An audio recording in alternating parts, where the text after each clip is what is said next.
Natutuwa ako sa mga bata dahil wala silang pagpiling o bias. Masasabi kong ito ang mga katangiang kailangan ng bawat isa sa atin para makaharap sa Diyos. At para sa ating kwentong gabay, babasahin to sa atin ni Brother Mark. Itong gabay ay hindi sa matatalino na ibinahagi ni Sis Reng D. Morelos. At ito ay inspired mula sa Ebanghelyo ni Mateo 11, versikulo 25. Sabi doon, "Nang panahong iyo'y sinabi ni Jesus, Ama, Panginoon ng langit at lupa, salamat sa iyo sapagkat inilihim mo ang mga bagay na ito sa marurunong at matatalino at inihayag mo naman sa mga may kaloobang tulad ng sa bata." Kwento ni Sis Reng, natutuwa ako sa mga bata dahil wala silang pagpiling o bias. Maaaring nag-aaway-away sila ngayon pero ilang sandali lang ay magkakabati na ulit. Nagyayakapan at nakakalimutan na ang pinag-awayan nila. Wala ring pasubali ang pagtitiwala ng mga bata.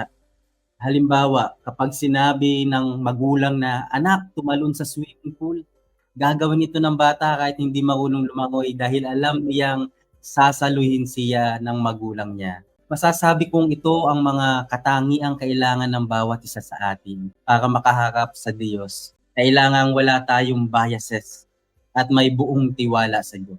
May matatalinong tao na bilib sa kanilang sarili at mga kakayahan. Hindi sa kanila nagpapakita ang Diyos. Gaya ng sabi ng berso, nagpapakita ang Diyos sa mga may kalooban na tulad sa sanggol, mga inosente at umaasa at nagtitiwala sa karunungan ng Diyos.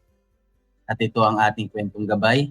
Ngayon naman, pagnilayan natin, may pagkakataon ba sa buhay mong umasa ka lang sa sarili mong dunong at hindi kumonsulta sa Diyos?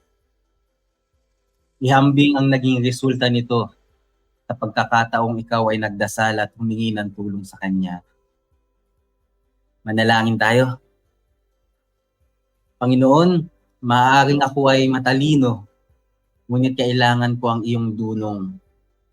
Gabayan mo ako. San Alexis, panalangin mo kami.